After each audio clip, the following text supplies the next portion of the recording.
اور وہ بری جگہ ہے۔ بھلا جو شخص یہ جانتا ہے کہ جو کچھ تمہارے پروردگار کی طرف سے تم پر نازل ہوا ہے حق ہے، وہ اس شخص کی طرح ہے جو اندھا ہے، اور سمجھتے تو وہی ہیں جو عقل مند ہیں، جو اللہ کے عہد کو پورا کرتے ہیں اور قول و قرار کو نہیں توڑتے، اور جن رشتوں کے جوڑے رکھنے کا اللہ نے حکم دیا ان کو جوڑے رکھتے اور اپنے پروردگار سے ڈرتے رہتے اور برے حساب سے خوف رکھتے ہیں، اور جو اپنے پروردگار کی خوشنودی حاصل کرنے کے لیے مصائب پر صبر کرتے ہیں اور نماز پڑھتے ہیں، اور جو مال ہم نے ان کو دیا ہے اس میں سے پوشیدہ اور ظاہر خرچ کرتے ہیں اور نیکی سے برائی کو دور کرتے ہیں، یہی لوگ ہیں جن کے لیے عاقبت کا گھر ہے، یعنی ہمیشہ رہنے کے باغات جن میں وہ داخل ہوں گے، اور ان کے باپ دادوں اور بیویوں اور اولاد میں سے جو نیکوکار ہوں گے وہ بھی بہشت میں جائیں گے، اور فرشتے بہشت کے ہر ایک دروازے سے ان کے پاس آئیں گے اور کہیں گے تم پر سلام ہو، یہ تمہاری ثابت قدمی کا بدلہ ہے، اور عاقبت کا گھر خوب گھر ہے۔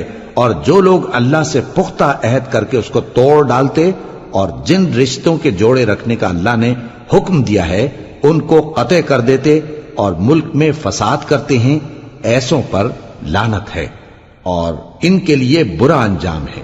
اللہ جس کا چاہتا ہے رزق فراخ کر دیتا ہے اور جس کا چاہتا ہے تنگ کر دیتا ہے، اور کافر لوگ دنیا کی زندگی پر خوش ہو رہے ہیں، اور دنیا کی زندگی آخرت کے مقابلے میں بہت تھوڑا سامان ہے۔ اور کافر کہتے ہیں کہ اس پیغمبر پر اس کے پروردگار کی طرف سے کوئی نشانی کیوں نازل نہیں ہوئی؟ کہہ دو کہ اللہ جسے چاہتا ہے گمراہ کرتا ہے، اور جو اس کی طرف رجوع ہوتا ہے اس کو اپنی طرف کا رستہ دکھاتا ہے، یعنی ان کو جو ایمان لاتے اور جن کے دل اللہ کی یاد سے آرام پاتے ہیں ان کو۔ اور سن رکھو کہ اللہ کی یاد سے ہی دل آرام پاتے ہیں۔ جو لوگ ایمان لائے اور عمل نیک کیے ان کے لیے خوشحالی اور عمدہ ٹھکانہ ہے۔ جس طرح ہم پہلے پیغمبر بھیجتے رہے ہیں اسی طرح اے نبی ہم نے تم کو اس امت میں جس سے پہلے بہت سی امتیں گزر چکی ہیں بھیجا ہے، تاکہ تم ان کو وہ کتاب جو ہم نے تمہاری طرف بھیجی ہے پڑھ کر سنا دو۔ اور یہ لوگ رحمان کو نہیں مانتے۔ کہہ دو وہی تو میرا پروردگار ہے، اس کے سوا کوئی معبود نہیں، میں اسی پر بھروسہ رکھتا ہوں اور اسی کی طرف رجوع کرتا ہوں۔ اور اگر کوئی قرآن ایسا ہوتا کہ اس کی تاثیر سے پہاڑ چل پڑتے یا زمین پھٹ جاتی یا مردوں سے کلام کر سکتے تو کیا یہ لوگ ایمان لے آتے؟ بات یہ ہے کہ سب باتیں اللہ کے اختیار میں ہیں، تو کیا مومنوں کو اس سے اطمینان نہیں ہوا کہ اگر اللہ چاہتا تو سب لوگوں کو ہدایت کے رستے پر چلا دیتا؟ اور کافروں پر ہمیشہ ان کے اعمال کے بدلے آفت آتی رہے گی یا ان کے مکانات کے قریب نازل ہوتی رہے گی یہاں تک کہ اللہ کا وعدہ آ پہنچے۔ بے شک اللہ وعدہ خلاف نہیں کرتا۔ اور تم سے پہلے بھی رسولوں کے ساتھ تمسخر ہوتے رہے ہیں، تو میں نے کافروں کو مہلت دی، پھر میں نے ان کو پکڑ لیا، سو دیکھ لو کہ میرا عذاب کیسا رہا۔ تو کیا وہ جو ہر شخص کے اعمال کا نگراں و نگہبان ہے وہ بتوں کی طرح بے علم و بے خبر ہو سکتا ہے؟ اور ان لوگوں نے اللہ کے شریک مقرر کر رکھے ہیں۔ ان سے کہو کہ ذرا ان کے نام تو لو۔ کیا تم اسے ایسی چیزیں بتاتے ہو جو روئے زمین پر ہیں اور اسے معلوم نہیں، یا تم لوگ محض سطحی بات کی تقلید کرتے ہو؟ اصل یہ ہے کہ کافروں کو ان کے فریب خوبصورت معلوم ہوتے ہیں اور وہ ہدایت کے رستے سے روک لیے گئے ہیں، اور جسے اللہ گمراہ رہنے دے اسے کوئی ہدایت کرنے والا نہیں۔ ان کو دنیا کی زندگی میں بھی عذاب ہے اور آخرت کا عذاب تو بہت ہی سخت ہے، اور ان کو اللہ کے عذاب سے کوئی بھی بچانے والا نہیں۔ جس جنت کا پرہیزگاروں سے وعدہ کیا گیا ہے اس کی شان یہ ہے کہ اس کے نیچے نہریں بہ رہی ہیں، اس کے پھل ہمیشہ باقی رہنے والے ہیں اور اس کے سائے بھی۔ یہ ان لوگوں کا انجام ہے جو متقی ہیں، اور کافروں کا انجام دوزخ ہے۔ اور جن لوگوں کو ہم نے کتاب دی ہے وہ اس کتاب سے جو تم پر نازل ہوئی ہے خوش ہوتی ہیں، اور بعض فرقے اس کی بعض باتیں نہیں بھی مانتے۔ کہہ دو کہ مجھ کو یہی حکم ہوا ہے کہ اللہ ہی کی عبادت کروں اور اس کے ساتھ کسی کو شریک نہ بناؤں، میں اسی کی طرف بلاتا ہوں اور اسی کی طرف مجھے لوٹنا ہے۔ اور اسی طرح ہم نے اس قرآن کو عربی زبان کا فرمان بنا کر نازل کیا ہے، اور اگر تم علم آ جانے کے بعد ان لوگوں کی خواہشوں کے پیچھے چلو گے تو اللہ کے سامنے کوئی نہ تمہارا مددگار ہوگا اور نہ کوئی بچانے والا۔ اور اے نبی، ہم نے تم سے پہلے بھی پیغمبر بھیجے تھے اور ان کو بیویاں اور اولاد بھی دی تھی، اور کسی پیغمبر کے اختیار کی بات نہ تھی کہ اللہ کے حکم کے بغیر کوئی نشانی لے آتا۔ ہر حکم قضا کتاب میں لکھا ہوا ہے۔ اللہ جس چیز کو چاہتا ہے مٹا دیتا ہے اور جس کو چاہتا ہے باقی رکھتا ہے، اور اسی کے پاس اصل کتاب ہے۔ اور اگر ہم کوئی عذاب جس کا ان لوگوں سے وعدہ کرتے ہیں تمہیں دکھائیں، یعنی تمہارے روبرو ان پر نازل کریں، یا تمہاری مدت حیات پوری کر دیں، یعنی تمہارے انتقال کے بعد عذاب بھیجیں، تو تمہارا کام ہمارے احکام کا پہنچا دینا ہے اور ہمارا کام حساب لینا ہے۔ کیا انہوں نے نہیں دیکھا کہ ہم زمین کو اس کے کناروں سے گھٹاتے چلے آ رہے ہیں، اور اللہ جیسا چاہتا ہے حکم کرتا ہے، کوئی اس کے حکم کا رد کرنے والا نہیں، اور وہ جلد حساب لینے والا ہے۔ جو لوگ ان سے پہلے تھے وہ بھی بہتیری تدبیریں کرتے رہے ہیں، سو تدبیر تو سب اللہ ہی کی ہوتی ہے۔ ہر شخص جو کچھ کر رہا ہے اللہ اسے جانتا ہے، اور کافر جلد معلوم کر لیں گے کہ آخرت میں اچھا انجام کس کے لیے ہوتا ہے۔ اور کافر لوگ کہتے ہیں کہ تم پیغمبر نہیں ہو، کہہ دو کہ میرے اور تمہارے درمیان اللہ اور وہ شخص جس کے پاس کتاب آسمانی کا علم ہے بطور گواہ کافی ہے۔ شروع اللہ کا نام لے کر جو بڑا مہربان نہایت رحم والا ہے۔ الف لام را، یہ ایک پر نور کتاب ہے، اس کو ہم نے تم پر اس لیے نازل کیا ہے کہ تم لوگوں کو اندھیروں سے نکال کر روشنی کی طرف لے جاؤ، یعنی ان کے پروردگار کے حکم سے عزت والے خوبیوں والے مالک کے راستے کی طرف، یعنی اس اللہ کے راستے کی طرف کہ جو کچھ آسمانوں اور زمین میں ہے سب اسی کا ہے۔ اور ان کافروں کے لیے عذاب شدید کی وجہ سے تباہی اور بربادی مقدر ہے، جو آخرت کے مقابلے میں دنیاوی زندگی کو پسند کرتے اور لوگوں کو اللہ کے راستے سے روکتے اور اس میں کجی چاہتے ہیں۔ یہ لوگ بڑے دور کی گمراہی میں ہیں، اور ہم نے کوئی پیغمبر نہیں بھیجا مگر وہ اپنی قوم کی زبان بولتا تھا تاکہ انہیں احکام الہی کھول کھول کر بتا دے۔ پھر اللہ جسے چاہتا ہے گمراہ رہنے دیتا ہے اور جسے چاہتا ہے ہدایت دیتا ہے، اور وہ غالب ہے، حکمت والا ہے۔ اور ہم نے موسیٰ کو اپنی نشانیاں دے کر بھیجا کہ اپنی قوم کو تاریکیوں سے نکال کر روشنی میں لے جاؤ، اور ان کو اللہ کے دن یاد دلاؤ، اور اس میں ان لوگوں کے لیے جو صابر و شاکر ہیں نشانیاں ہیں۔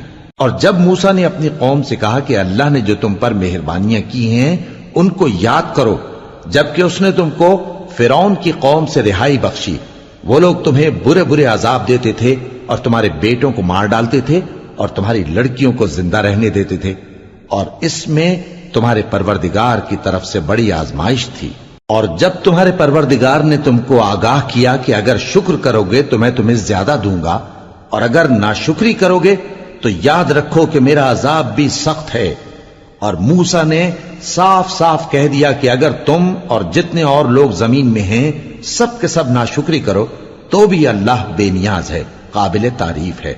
بھلا تم کو ان لوگوں کے حالات کی خبر نہیں پہنچی جو تم سے پہلے تھے، یعنی نوح اور عاد اور سمود کی قوم اور جو ان کے بعد تھے، جن کا علم اللہ کے سوا کسی کو نہیں۔ جب ان کے پاس ان کے پیغمبر نشانیاں لے کر آئے تو انہوں نے اپنے ہاتھ ان کے منہوں پر رکھ دیے کہ خاموش رہو، اور کہنے لگے کہ ہم تو تمہاری رسالت کو تسلیم نہیں کرتے، اور جس چیز کی طرف تم ہمیں بلاتے ہو ہم کو اس میں بھاری شک ہے۔ ان کے پیغمبروں نے کہا، کیا تم کو اللہ کے بارے میں شک ہے جو آسمانوں اور زمین کا پیدا کرنے والا ہے؟ وہ تمہیں اس لیے بلاتا ہے کہ تمہارے گناہ بخشے اور ایک مدت مقرر تک تم کو مہلت دے۔ وہ بولے کہ تم تو ہمارے ہی جیسے آدمی ہو، تمہارا یہ منشا ہے کہ جن چیزوں کو ہمارے بڑے پوجتے رہے ہیں ان کے پوجنے سے تم ہمیں روک دو، تو اچھا کوئی کھلی دلیل لاؤ، یعنی معجزہ دکھاؤ۔ پیغمبروں نے ان سے کہا کہ ہاں ہم تمہارے ہی جیسے آدمی ہیں، لیکن اللہ اپنے بندوں میں سے جس پر چاہتا ہے نبوت کا احسان کرتا ہے، اور ہمارے اختیار کی بات نہیں کہ ہم اللہ کے حکم کے بغیر تم کو تمہاری فرمائش کے مطابق معجزہ دکھائیں، اور اللہ ہی پر مومنوں کو تو بھروسہ رکھنا چاہیے۔ اور ہم کیوں اللہ پر بھروسہ نہ رکھیں، حالانکہ اس نے ہم کو ہمارے دین کے سیدھے رستے بتائے ہیں، اور جو تکلیفیں تم ہم کو دیتے ہو اس پر ہم صبر کریں گے، اور اہل توکل کو تو اللہ ہی پر بھروسہ رکھنا چاہیے۔ اور جو کافر تھے انہوں نے اپنے پیغمبروں سے کہا کہ یا تو ہم تم کو اپنے ملک سے باہر نکال دیں گے یا تم ہمارے مذہب میں واپس آ جاؤ۔ پس ان کے پروردگار نے ان کی طرف وحی بھیجی کہ ہم ظالموں کو ہلاک کر دیں گے اور ان کے بعد تم کو اس زمین میں آباد کر دیں گے۔ یہ اس شخص کے لیے ہے جو قیامت کے روز میرے سامنے کھڑے ہونے سے ڈرے اور میرے عذاب سے خوف کرے۔ اور پیغمبروں نے اللہ سے فتح چاہی اور ہر سرکش ضدی نامراد رہ گیا۔ اس کے پیچھے دوزخ ہے اور اسے پیپ والا پانی پلایا جائے گا، وہ اس کو گھونٹ گھونٹ کر کے پیے گا اور گلے سے نہیں اتار سکے گا، اور ہر طرف سے اسے موت آ رہی ہوگی مگر وہ مرنے میں نہیں آئے گا، اور اس کے بعد سخت عذاب ہوگا۔ جن لوگوں نے اپنے پروردگار سے کفر کیا ان کے اعمال کی مثال راکھ کی سی ہے کہ آندھی کے دن اس پر زور کی ہوا چلے جو اسے اڑا لے جائے۔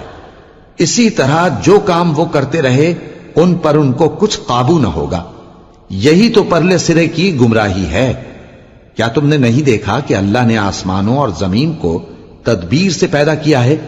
اگر وہ چاہے تو تم کو نابود کر دے اور تمہاری جگہ نئی مخلوق پیدا کر دے، اور یہ اللہ کو کچھ بھی مشکل نہیں۔ اور قیامت کے دن سب لوگ اللہ کے سامنے کھڑے ہوں گے تو غریب پیروکار بڑے بن بیٹھنے والوں سے کہیں گے کہ ہم تو تمہارے پیرو تھے، کیا تم اللہ کا کچھ عذاب ہم پر سے دفع کر سکتے ہو؟ وہ کہیں گے کہ اگر اللہ ہم کو ہدایت کرتا تو ہم تم کو ہدایت کرتے۔ اب ہم گھبراہٹ ظاہر کریں یا صبر کریں ہمارے حق میں برابر ہے، کوئی جگہ رہائی کی ہمارے لیے نہیں ہے۔ اور جب حساب کتاب کا کام فیصل ہو چکے گا تو شیطان کہے گا جو وعدہ اللہ نے تم سے کیا تھا وہ تو سچا تھا، اور جو وعدہ میں نے تم سے کیا تھا وہ جھوٹا تھا، اور میرا تم پر کسی طرح کا زور نہیں تھا۔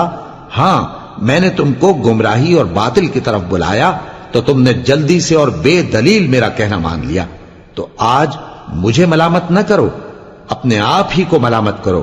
نہ میں تمہاری فریاد رسی کر سکتا ہوں اور نہ تم میری فریاد رسی کر سکتے ہو۔ میں اس بات سے انکار کرتا ہوں کہ تم پہلے مجھے شریک بناتے تھے۔ بے شک جو ظالم ہیں ان کے لیے درد دینے والا عذاب ہے۔ اور جو ایمان لائے اور عمل نیک کرتے رہے وہ بہشتوں میں داخل کیے جائیں گے جن کے نیچے نہریں بہہ رہی ہیں، اپنے پروردگار کے حکم سے وہ ہمیشہ ان میں رہیں گے، وہاں وہ ہر ملاقات پر ایک دوسرے کو سلام کہیں گے۔ کیا تم نے نہیں دیکھا کہ اللہ نے کلمہ طیبہ کی کیسی مثال بیان فرمائی ہے؟ وہ ایسی ہے جیسے پاکیزہ درخت جس کی جڑ مضبوط ہو اور شاخیں آسمان میں پھیلی ہوں، وہ اپنے پروردگار کے حکم سے ہر موقع پر پھل لاتا ہو۔ اور اللہ لوگوں کے لیے مثالیں بیان فرماتا ہے تاکہ وہ نصیحت حاصل کریں۔ اور ناپاک بات یعنی غلط عقیدے کی مثال ناپاک درخت کی سی ہے کہ وہ زمین کے اوپر ہی سے اکھیڑ کر پھینک دیا جائے، اس کو ذرا بھی قرار و ثبات نہیں۔ اللہ مومنوں کے دلوں کو صحیح اور پکی بات سے دنیا کی زندگی میں بھی مضبوط رکھتا ہے اور آخرت میں بھی رکھے گا، اور اللہ بے انصافوں کو گمراہ کر دیتا ہے، اور اللہ جو چاہتا ہے کرتا ہے۔ کیا تم نے ان لوگوں کو نہیں دیکھا جنہوں نے اللہ کے احسان کو ناشکری سے بدل دیا اور اپنی قوم کو تباہی کے گھر میں لا اتارا، یعنی دوزخ میں، کہ سب ناشکرے اس میں داخل ہوں گے اور وہ برا ٹھکانہ ہے۔ اور ان لوگوں نے اللہ کے شریک مقرر کیے کہ لوگوں کو اس کے رستے سے گمراہ کریں۔ کہہ دو کہ چند روز فائدے اٹھا لو، آخر کار تم کو دوزخ کی طرف لوٹ کر جانا ہے۔ اے پیغمبر میرے مومن بندوں سے کہہ دو کہ نماز پڑھا کریں، اور اس دن کے آنے سے پیشتر جس میں نہ اعمال کا سودا ہوگا اور نہ دوستی کام آئے گی، ہمارے دیے ہوئے مال میں سے پوشیدہ اور علانیہ خرچ کرتے رہیں۔ اللہ ہی تو ہے جس نے آسمانوں اور زمین کو پیدا کیا اور آسمان سے مے برسایا، پھر اس سے تمہارے کھانے کے لیے پھل پیدا کیے اور کشتیوں اور جہازوں کو تمہارے زیر فرمان کیا تاکہ وہ سمندر میں اس کے حکم سے چلیں، اور نہروں کو بھی تمہارے زیر فرمان کیا، اور سورج اور چاند کو تمہارے لیے کام میں لگا دیا کہ دونوں دن رات ایک ڈگر پر چل رہے ہیں، اور رات اور دن کو بھی تمہاری خاطر کام میں لگا دیا، اور جو کچھ تم نے مانگا سب میں سے تم کو عنایت کیا، اور اگر اللہ کے احسان گننے لگو تو شمار نہ کر سکو، مگر لوگ نعمتوں کا شکر نہیں کرتے۔ کچھ شک نہیں کہ انسان بڑا بے انصاف ہے، ناشکرا ہے۔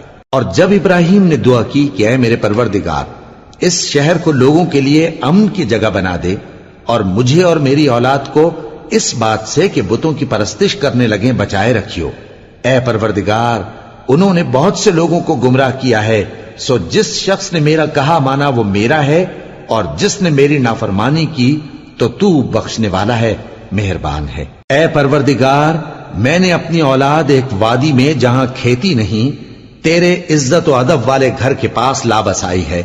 اے پروردگار، تاکہ یہ نماز پڑھیں، سو تو لوگوں کے دلوں کو ایسا کر دے کہ ان کی طرف جھکے رہیں، اور ان کو میووں سے روزی دیتے رہنا تاکہ تیرا شکر کریں۔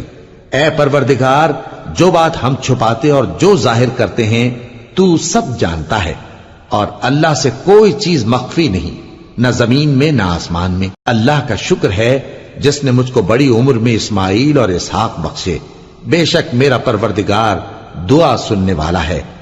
اے پروردگار، مجھ کو ایسی توفیق عنایت کر کہ نماز پڑھتا رہوں، اور میری اولاد کو بھی یہ توفیق بخش۔ اے پروردگار، میری دعا قبول فرما۔ اے پروردگار، حساب کتاب کے دن میری اور میرے ماں باپ کی اور مومنوں کی مغفرت کیجو۔ اور مومنوں، یہ نہ سمجھنا کہ یہ ظالم جو کام کر رہے ہیں اللہ ان سے بے خبر ہے، وہ ان کو اس دن تک مہلت دے رہا ہے جبکہ دہشت کے سبب آنکھیں پھٹی کی پھٹی رہ جائیں گی، اور لوگ سر اٹھائے ہوئے میدان قیامت کی طرف دوڑ رہے ہوں گے، ان کی نگاہیں خود اپنی طرف لوٹ نہ سکیں گی، اور ان کے دل مارے خوف کے ہوا ہو رہے ہوں گے۔ اور لوگوں کو اس دن سے آگاہ کر دو جب ان پر عذاب آ جائے گا، تب ظالم لوگ کہیں گے کہ اے ہمارے پروردگار، ہمیں تھوڑی سی مہلت عطا کر تاکہ ہم تیری دعوت توحید قبول کریں اور تیرے پیغمبروں کے پیچھے چلیں۔ تو جواب ملے گا، کیا تم پہلے قسمیں نہیں کھایا کرتے تھے کہ تم کو اس حال سے جس میں تم ہو زوال نہیں ہوگا؟